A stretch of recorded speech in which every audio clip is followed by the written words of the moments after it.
ఇంకొకటి మనం రాయల్టీ ఏదో గవర్నమెంట్ ఫిక్స్ చేసిన రాయల్టీస్ వస్తుంటాయి, మనకు ఇది scars material, we can't by it from out side, చాలా కష్టం. అందువల్ల మనకు వచ్చేటువంటి అవసరాలను దృష్టిలో పెట్టుకొని మనం letters have a blue print plan and we will demand to the government of India. ఆ విధంగా చేయాలి. కానీ మనం రెచ్చగొట్టి మనం ఏదో చేస్తామంటే అమాయకమైన ప్రజలు దెబ్బతింటారు. కానీ మనకు వచ్చేది ఏమీ లేదు. ఏదో ఎగిరే వాళ్ళం రాజకీయ పార్టీలుగా మనకు ప్రాచుర్యం వస్తుంది, కానీ ప్రాంతానికి మాత్రం లాభం జరగదు. Through constitutional means only we have to fight it. Maheshwar Reddy గారు, మీరు పెట్రోలియం శాఖ మంత్రి గారు చాలా స్పష్టంగా రాష్ట్ర ప్రయోజనాలకి ఎక్కడా కూడా దెబ్బ తగలకుండా చూస్తామని అన్నారు. సరిపోదా? ఆయన చెప్పేదా? ఆయనకు ఆయన శాఖ మీదనే కంట్రోల్ లేదు. ఆయన ఏం చెప్తున్నాడో ఆయనకు అర్థం కావడం లేదు. ఉన్నేటి ఇక్కడ నేను ఎందుకంటే మీరు కార్యాచరణ అడుగుతున్నారు కాబట్టి, ఇంతవరకు దాదాపు 1 మాసం వరకు అందరూ రిలయన్స్ సంస్థకే ఈ గ్యాస్ అంతా దక్కుతుంది, వాళ్ళే వాళ్ళ రేటు నిర్ణయం చేసుకుంటారు, వారు ఎవరికి కావాలనుకుంటే వాళ్ళకి సప్లై చేస్తారు అని. కానీ ఇప్పుడు ఏమంటున్నారు, గవర్నమెంట్ ఏమంటున్నారంటే, కేంద్ర ప్రభుత్వం ఏమంటున్నారంటే, అన్నదమ్ముల మధ్య తగాదా వచ్చినప్పుడు కేంద్ర ప్రభుత్వాన్ని సావరిన్ రైట్, ఇది ప్రజల హక్కులు అంటుంటారు. వాస్తవమే. దెన్ ఈ గామ్స్ ఎవరైతే మంత్రులు ఉన్నారో వాళ్ళు డిసైడ్ చేయాల్సింది గ్యాస్ డిస్ట్రిబ్యూషన్ డిసైడ్ చేయాలా, గ్యాస్ ప్రైజింగ్ చేయాలా. గ్యాస్ ప్రైజింగ్ వచ్చేసరికి ఈ ప్రైజ్ ఏదైతే $4.2 పర్ MMBTU చేసినారో ఆ ప్రకారం ఏదైనా ఆంధ్రప్రదేశ్కి ఇచ్చినా ఆంధ్రప్రదేశ్ ప్రజలు అది వాడుకునేదానికి ఉండదు. ఎందుకంటే ఫెర్టిలైజర్ ప్రైజెస్ పెరుగుతాయి, గ్యాస్ ప్రైజెస్ పెరుగుతాయి, LNG ప్రైజెస్ పెరుగుతాయి, ఈ విద్యుత్ ఉత్పత్తి కూడా కన్జ్యూమర్స్ ధర పెరుగుతుంది. ఇవి దానివల్ల ఇప్పుడు పెట్టిన ధరల గురించి కూడా అందరం ఫైట్ చేయాల్సిందే. ఇది ఒక ఆంధ్రప్రదేశ్ కు సంబంధించితే కాదు, దేశానికంతా ఎక్కడైతే వాడుతున్నారో అందరు ప్రజానికానికి సంబంధించిన సమస్య. రెండోది డిస్ట్రిబ్యూషన్ వచ్చేతలకి, డిస్ట్రిబ్యూషన్ అనే దాంట్లో న్యాయం జరగాల. ఆంధ్రప్రదేశ్ కు మన ప్రాంతంలో ఉంది, ఒకవేళ ఇది డీప్ సోర్ లో ఉంది కాబట్టి జాతీయ సంపద ఒక రాష్ట్రం అడిగేదానికి లేదు అని ఉండొచ్చు. కానీ కాకపోతే ఎన్నిక ప్రిన్సిపల్స్ ఆఫ్ నేచురల్ రైట్స్ అనేటి ఎక్కడ కూడా ఉంటాయి. ఒక ప్రాంతం నుంచి తీసుకునేటప్పుడు ఇన్ఫ్రాస్ట్రక్చర్ కోసం కావాల్సిన, ఎందుకంటే ఇప్పుడే ఒక ఆందోళన జరుగుతుంది అక్కడ. గ్యాస్ ఏది పైకి తీస్తున్నారో ప్రికాషనరీ మెజర్స్ వాటర్ పంపింగ్ అందు చేయకపోయి కుంగిపోతుందని. కాకపోతే ఎవరో కొందరిని ఎక్స్పర్ట్స్ పంపించినారు, రిలయన్స్ వాళ్ళకి అమ్మడపోయి ఏదో చెప్పి వచ్చింటారు. అంత మాత్రాన నేను ఒప్పుకోవడం లేదు. ఏదో కొంత కింది నుంచి గ్యాస్ తీసినాక కొంత వెల్ట్ వచ్చినప్పుడు కుంగిపోతుంటాయి. ఈ పర్యావరణంగా కానీ ఇతరత్ర ఇబ్బందులు ఉంటాయి కాబట్టి నేచురల్ గా మనకు అడిగే హక్కు ఉంది. ఈ అడిగే హక్కు ఉన్నప్పుడు ఇప్పుడు కేంద్ర ప్రభుత్వం వాళ్ళు చేసుకున్న PSC ప్రొడక్ట్ షేరింగ్ కాంట్రాక్ట్ ప్రకారము కేంద్ర ప్రభుత్వం అన్ని డిసైడ్ చేయాలి. గ్యాస్ ప్రైజింగ్ కానీ గ్యాస్ డిస్ట్రిబ్యూషన్ కానీ రెండు చేయాల్సింది ఉంది. కేంద్ర ప్రభుత్వం అనేసరికి మన రామచంద్రయ్య గారు చెప్పినట్టు రాజ్యాంగబద్ధ సంస్థ, అది ప్రజలు ఎన్నుకున్న ప్రభుత్వం కానీ ఏదో మన రిలయన్స్ ఆయన ఇంకో కార్పొరేట్ ఆయన ఎన్నుకునే సంస్థ కాదు. సంస్థ కానప్పుడు మనకు రాష్ట్రం నుంచి మన కాంగ్రెస్ పార్టీ తరఫున 33 ఎంపీలు ఇచ్చినారు. అంటే కాంగ్రెస్ పార్టీకి నైతికంగా మంచి బలాన్ని చేకూర్చినప్పుడు ఎంపీల ద్వారా కొంచెం కేంద్ర ప్రభుత్వం మీద ఒత్తిడి చేయాలి. 2 విధాల ఒత్తిడి ఉంటుంది. అది ఒకటి ప్రైజింగ్ కు, రెండోది ఆంధ్రప్రదేశ్ కు. ఎందుకంటే 50% ఏదైతే కనుక కేంద్ర ప్రభుత్వానికి వాటా వస్తుందో కేంద్ర ప్రభుత్వం 50% వాటా తీసుకుండా ఫైనాన్షియల్ రిసోర్స్ కు ప్రయత్నం చేస్తున్నారు, పవర్ తీసుకోకుండా. పవర్ తీసుకున్నప్పుడు అందులో 50% మనకు రావాల్సింది ఉంటుంది.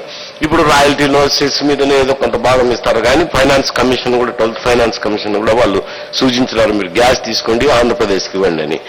ఒకటేమిటో గ్యాస్ డిస్ట్రిబ్యూషన్ లో మనకు న్యాయం జరిగేటట్టు చూసేటందుకు, రెండేమో గ్యాస్ ప్రైజింగ్ కూడా. ఎందుకంటే గ్యాస్ ప్రైజింగ్ ఇవ్వకుండా ఏదైనా రిలయన్స్ ప్రొడ్యూస్ చేసిందంతా మనకి ఇచ్చినా కానీ ఇప్పుడు తీసుకున్నారనుకోండి, ల్యాంకో కానీ కొన్ని ప్రాజెక్టులు ఈ ధరకు ఎందుకు తీసుకున్నారంటే డిస్ట్రెస్ లో ఉన్నాయి, వాళ్ళకు పవర్ లేక ప్లాంట్లు మూతపడుతున్నాయి కాబట్టి. అందుకే కాంట్రాక్ట్ సిస్టమ్ లో కూడా మీరు ట్రాన్స్పరెంట్ గా ఉండాలా. టెండర్ పిలిచేటప్పుడు డిస్ట్రెస్డ్ సేల్స్ ఉండకూడదు, వైడ్ పబ్లిసిటీ ఉండాలా. డిస్ట్రెస్డ్ ప్లాంట్ అయితే కనుక ఎంతో కొంత పెట్టి నేను కొనాలని ముందుకు వస్తారు కాబట్టి వారు ఫిక్స్ చేసిన ధరకు పోకూడదని. NTPC అవతల 277 కోట్ చేసినారు, ఏలు 177కే వస్తున్నాయి. ఇవన్నీ బేస్ చేసుకుని చేయాల్సింది. వారు చెప్పినట్టు రెగ్యులేటర్ రావాలా. రెగ్యులేటర్ వచ్చిన తర్వాత రెగ్యులేటర్ వాడేదో ఈ దినం మీరు ఒక ఒప్పందం చేసుకున్నారు, ప్రొడక్షన్ కాస్ట్ ఇది, కాస్ట్ ని బేస్ చేసుకుని నేను రేట్ ఫిక్స్ చేస్తుందాన్ని కాదు. ఈ must go to the root cause for the what is the production cost. ఈ దినం ప్రొడక్షన్ చేసేదానికి, ఎందుకంటే ఇంత ముందు చాలా మంది చెప్పింటారు అనుకుంటా, మామూలుగా అయితే 40 MMC ఎండికి వాళ్ళు ఇచ్చిన రేట్ ఏమి ఇచ్చినారంటే $2.47 బిలియన్ అన్నారు. మరి 80 మిలియన్ MMCD సప్లై చేసేదానికి $8.83 బిలియన్ అవుతుందంటాడు. ఎట్లవుతుందండి? డబుల్. ఒకవేళ తీసుకున్నా కానీ ఆ ధరకు తీసుకున్నప్పుడు డబుల్ ఉత్పత్తి చేసినప్పుడు డబుల్ అయినా కానీ 4.9 అవుతుంది, బిలియన్ అవుతుంది. అంటే వాళ్ళు ఇస్తుంటే ప్రొడక్షన్ కాస్ట్ ఏమాత్రము సమ్మతించింది ఈ సామాన్యుడు కూడా ఒప్పుకోడు. కాబట్టి the regulator should go, not ఈగామ్స్ ఏముంది? రాష్ట్రానికి సంబంధించినంత వరకు మనము మన రాష్ట్ర ప్రభుత్వం కేంద్ర ప్రభుత్వం మీద ఒత్తిడి తీసుకొచ్చి ఇదిగో ఇంత శాతం మాకు ఖచ్చితంగా ఎట్టి పరిస్థితుల్లోనూ రావాల్సిందే అని అడగచ్చా? ఇప్పుడు 100% ఇచ్చినా నువ్వు తీసుకునే పరిస్థితి లేవు. తీసుకునే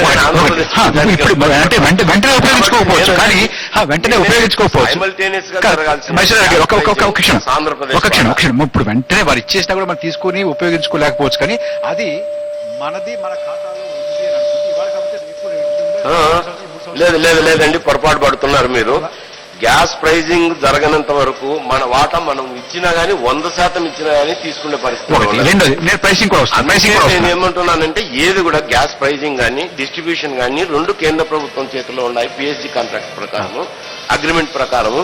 కాబట్టి రెగ్యులేటర్ని నియమించి మా వాటాలు నిర్మించండి. రెండు విషయాల మీద కూడా అంటే ఎవరు చేయాలా? ప్రధానమంత్రి, కేంద్ర కేబినెట్ చేయాలి. కాబట్టి ఒకవేళ మరి కాంగ్రెస్ వారు మరి సభ్యులు ఉన్నారు, ఇప్పుడు ఆయన సిగ్గుమంతుడు కాదే నాకు తెలియదు. అందరూ వారి ఎంపీలు వస్తామంటే మా ఎంపీలు కానీ అఖిలపక్షం కానీ కేంద్ర ప్రభుత్వం మీద కూర్చొని రెండు రకాల ఒత్తిళ్లు చేసినప్పుడే ఆంధ్రకు న్యాయం జరుగుతుంది. ఒకటి ప్రైజింగ్ లోనూ చేయాలా, తర్వాత డిస్ట్రిబ్యూషన్ లోనూ చేయాలా. చేసినప్పుడే నీకు సరసమైన ధరకు వచ్చినప్పుడే నీకు, ఎందుకంటే ఇప్పుడే మీరు చూసినారు ఈ ఎయిర్పోర్ట్లలో కొత్త ఇన్ఫ్రాస్ట్రక్చర్ ఎవరో వద్దను రామచంద్ర చెప్పినట్టు ఇన్ఫ్రాస్ట్రక్చర్ కావాల్సిందే. కానీ ఇన్ఫ్రాస్ట్రక్చర్ పేరుతో అవినీతికి మనం ఎయిర్పోర్ట్లు ఇప్పుడు ఏమవుతున్నాయి? ధర పెంచేసినారు, డబ్బులు తీసుకుంటున్నారు. కిలోమీటర్కు నేషనల్ హైవేస్ ధర పెంచినారు, టోల్ ట్యాక్స్ పెట్టి డబుల్ టాక్సేషన్ వసూలు చేస్తున్నారు. గ్యాస్ పవర్ స్టేషన్లలోనూ కూడా ఫిక్స్డ్ కాస్ట్ పెంచినారు. ఇట్లా ప్రతి దాంట్లోనూ ఇన్ఫ్రాస్ట్రక్చర్ లో cost is the prime cause of everybody. Ramachandra చెప్పినట్టు ఆ కాస్ట్ ను మనం చేయనంత వరకు మనకు వాటా వచ్చిన ప్రయోజనం లేదు. అందుకే మనం కేంద్ర ప్రభుత్వం మీద ఒత్తిడి చేయాలి. అది రాజ్యాంగబద్ధ సంస్థ కాబట్టి అందరం ఎంపీలు పోయినప్పుడు తప్పకుండా తలవగ్గాల్సింది వస్తుంది, ఒగుతుంది కూడా. నేషనల్ డిబేట్ కూడా అవుతుంది ఇది. నారాయణ గారు. అందరికీ నమస్కారం. ఈ మంచి సబ్జెక్టు ప్రారంభించినందుకు మీకు అభినందనలు. ఇప్పుడు ఈ గ్యాస్ సంబంధించి మన రాష్ట్రంలో లభ్యం అవుతుంది కాబట్టి మనకు మోరల్ రైట్ ఎక్కువ మాకు కావాలనే హక్కు ఉంది. అంటే అది చౌనిస్టిక్ అడగడం కరెక్ట్ కాదు. భారతదేశంలో మన రాష్ట్రం ఒకటి, మన ఇండిపెండెంట్ రాష్ట్రం కాదు మనది. అందువల్ల భారతదేశ వ్యాప్తంగా ఉన్నటువంటి దానిలో మన సపరేట్ హక్కులేమి లేవు. అయితే మళ్ళీ ఒకవేళ మన ప్రాంతంలో ఉన్న గ్యాస్ మనకే అంటే మన హరీష్ రావు మా ప్రాంతంలో బొగ్గు మాకే కావాలంటాడు మళ్ళీ ఆయన. అందువల్ల అదే ఉంటాడు బహుశా, అదే ఉంటాడు. అట్లా లేదు సార్, ఇక్కడ అవసరాలు తీరాక తీసుకుపోవాలండి. గ్యాస్ విషయంలో కూడా నేను అనేది మన రాష్ట్ర అవసరాలు తీరకుండా పక్క రాష్ట్రాలకు పోవడం అనేది సరి అయింది కాదు. డిస్ప్యూట్ చేయడంలే, అంటే చవనిస్టిక్ గా కాకుండా రీజనబుల్ గా డిస్కస్ చేయడం ఒకటి. రెండవది ఈ గ్యాస్ ఇప్పుడు సరే చాలా డిస్కస్ చేయడం వల్ల రిపీట్ కనకల్లా కొంత ఫాలో అయ్యాం కాబట్టి పరిష్కారం ఏంటి? ఇప్పుడు ఇందాక రామచంద్ర గారు చెప్పారు, మన కేంద్ర ప్రభుత్వానికి ఉన్న బడ్జెట్ ఎంతో, ఈ రిలయన్స్ కి సంవత్సరానికి 1,25,000 కోట్ల రూపాయల టర్న్ ఓవర్, అంటే ఆంధ్ర రాష్ట్ర బడ్జెట్ కన్నా ఎక్కువ ఉంది. అది అటాక్ ఎంట్రీ అయితే కేంద్ర ప్రభుత్వాన్ని నియంత్రించే శక్తి ఆటోమేటిక్ గా రిలయన్స్ కంపెనీకి వస్తుంది. మన పార్లమెంట్లు, అసెంబ్లీ ఎంత కేకలు వేసుకుని ఎంత కొట్లాడుకున్నా మన నోరు నిప్పు ఉండడం తప్ప అసలు ఇష్యూ మొత్తం వాళ్ళు డామినేట్ చేస్తారు. ఈరోజు రిలయన్స్ కావచ్చు, ఇంకోటి కావచ్చు, ఒక ఇండివిజువల్ కంపెనీ కేంద్ర ప్రభుత్వానికన్నా మించినటువంటి స్థాయికి ఆర్థికంగా ఎదగడం అనేది భారతదేశ ప్రజానీకానికి క్షేమం కాదు. ఇది ఫండమెంటల్ గా నాకున్నటువంటి ప్రశ్న. రెండవది ఎట్లా కంట్రోల్ చేస్తారంటే, ఇప్పుడు వాళ్ళు ఏమన్నారు, గతంలో రిలయన్స్ వాళ్లే డిస్ట్రిబ్యూట్ చేసేవాళ్ళు, వాళ్లే ప్రైస్ కి ఫిక్స్ చేసేవాళ్ళు. ఇప్పుడు రిలయన్స్ కి సంబంధం లేదు, కేంద్ర ప్రభుత్వమే రెగ్యులేటరీ కమిటీ నిర్ణయిస్తుంది కాబట్టి మనం నమ్మొచ్చు అని చెప్పేసి అనుకుంటున్నారు. అసలు ఆ కేంద్ర ప్రభుత్వానికి నోరు ముక్కు గుండె మొత్తం రిలయన్సే. అందువల్ల ఎవరిని పెట్టినా మళ్ళీ అదే యాక్ట్ చేస్తారు తప్ప ప్రైమ్ మినిస్టర్ చెప్పిన యాక్ట్ చేయరు. రిలయన్స్ వాళ్ళు డిసైడ్ చేస్తారు, ఆ డిసైడ్ తీసుకొచ్చి క్యాబినెట్ ఎజెండాలో పెడతారు, ఎజెండా యాక్సెప్ట్ చేస్తుంది. And ratification, that's all. Rewriting the judgment. అందువల్ల ఇదేదో రెగ్యులేటరీ కమిటీ ఉంటుంది, న్యాయం చేస్తుంది అనుకోవడం పొరపాటు. మొత్తం డెసిషన్ మేకింగ్ ఫోర్స్ అంతా వాళ్ళకే పోతుంది. ఇప్పుడు మనం చేయగలిగింది ఒకటే, ఇప్పుడు గొంగళ్ళు కూర్చొని అన్నం తింటూ వెంట్రుక ముక్కను అరిగిపోలేము. ఈ దీనికి ఉన్న లోపాలు చాలా ఉన్నాయి. వాళ్ళకి హక్కులు కొన్ని ఇచ్చారు, రాజ్యాంగబద్ధం అంటున్నారు, కోర్టుకు పోయింది, కోర్టులో ఉంది కాబట్టి మేమేం చేస్తామంటున్నారు. కోర్టులో ఎవరు పోయారు? అనంతమ్మ మధ్య పోయారు.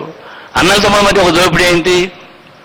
ఈ ఎక్కువ ఆస్తులు నేను తీసుకుంటాను, గ్యాస్ రూపంగా నీకు తక్కువ రేటుకి ఇచ్చేస్తాను చెప్పేసి స్టేట్ అండర్స్టాండింగ్ ఉండేట్టుంది. అది తక్కువ రేటుకి వాళ్ళు అగ్రిమెంట్ చేసుకున్నారు, అది కూడా డిస్ప్యూట్లో ఉంది, అది వేరు. ఇప్పుడు వాళ్ళిద్దరు కొట్లాడుకుంటే మన అసలు విషయం బయట వల్ల దొంగలు కొట్లాడుకుంటే అసలు విషయం బయటపడుద్దని 12,000 కోట్ల రూపాయలు పెట్టుబడి పెట్టినవి 48,000 కోట్ల రూపాయలు పెట్టుబడి చూపించి ఆ హైట్ నుంచి రేట్లు పెంచుకుని ఆయన ప్రయత్నిస్తున్నాడు. ఎప్పుడు బయటపడింది? వాళ్ళ తమ్ముడు చెప్తే కానీ మనకు బయటపడల. అందరూ ఇవన్నీ అనవసరం. వాళ్ళకి ఏది ఇచ్చారు, దాన్ని డ్రిల్ చేశారు, దాన్ని రాయల్టీ వాళ్ళకి కట్టించేసి నువ్వు కష్టపడిన దానికి 2,000 కోట్లు తీసుకెళ్ళి ఇది మొత్తం జాతీయం చేస్తాం, మా ప్రభుత్వ ఆస్తి మేము ప్రజలకు పంచుకుంటాం, నువ్వు కష్టపడిన దానికి రాయల్టీ ఇచ్చేస్తావు చెప్పడం పెద్ద కష్టమేం కాదు. రాజభవనాలు రద్దు చేశారు, బ్యాంకులు జాతీయం చేశారు, కాన్స్టిట్యూషన్ లో అమెండ్ చేసుకోవడం పెద్ద కష్టమేం కాదు. కాబట్టి మనం ఇచ్చిన అగ్రిమెంట్ లో మనం ఇరుక్కుపోయి మనమే ఇబ్బంది పడాల్సిన పని లేదు.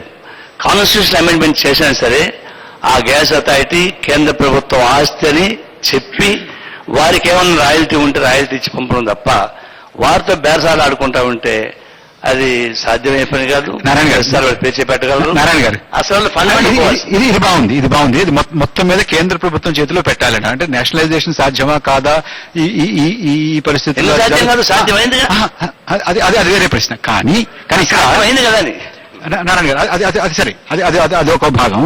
రెండో భాగం ఏంటంటే కేంద్ర ప్రభుత్వానికి ఇచ్చినా కూడా మన రాష్ట్రానికి సంబంధించినంత వరకు మన ప్రయోజనాలు కాపాడుకోవడం ఎలాగా? కేంద్ర ప్రభుత్వానికి ఇచ్చినందువల్ల మన రాష్ట్రం యొక్క ప్రయోజనాలు తప్పకుండా అనివార్యంగా కాపాడబడతాయనంటే మనం రైల్వేల్లో చూసాం, మరో దాంట్లో చూసాం.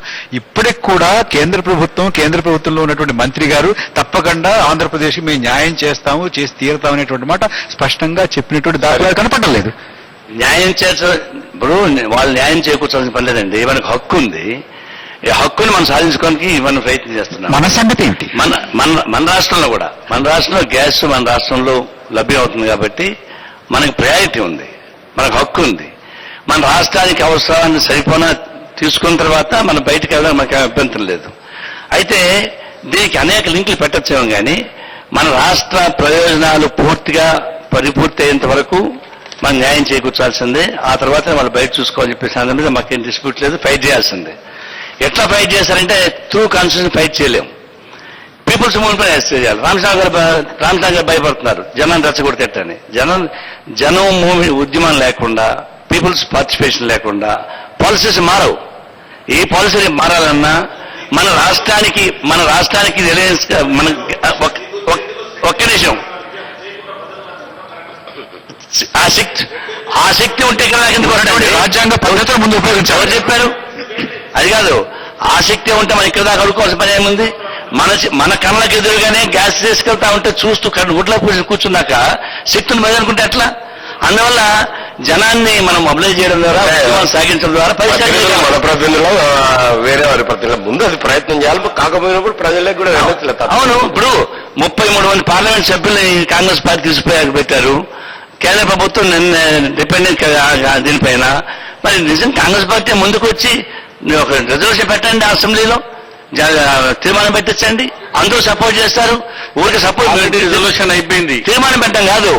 మీరు అందరిని తీసుకుని పోండి ప్రైమ్ మినిస్టర్కి, అఖిలపక్ష నాయకత్వం వహించండి, ప్రైమ్ మినిస్టర్ నిలయండి. మా పరిష్కారం కాకపోతే వదిలిపెట్టాం, ఆ పైపులు పోనీయం, మేము పగల కొడతామని చెప్పి చెప్పండి ఒక మాట. ఎందుకు చూద్దాం, చేయొచ్చు. ఇప్పుడు ఇంకో విషయం ఇక్కడ చక్కగా చెప్పారు, తర్వాత దాని కంటిన్యూషన్ లో నారాయణ గారు చెప్పారు. సరే, ఇప్పుడు జరిగిన దాంట్లో వాటా ఎంత తెచ్చుకోవాలి రాష్ట్రానికి అన్నప్పుడు, ఇప్పుడు రిలయన్స్ ఇచ్చేటువంటి రేట్లో మనం గ్యాస్ తెచ్చుకున్నా మన రాష్ట్రం తట్టుకోలేదు, దానివల్ల మనకు ఉపయోగం లేదు. సో తక్షణ పరిష్కారం ఏంటి, మనం ఏం చేయాలి అన్నప్పుడు కొత్తగా ఇంకో 19 బావులు ఇప్పుడు సిద్ధంగా ఉన్నాయి. వాటి విషయంలో కనీసం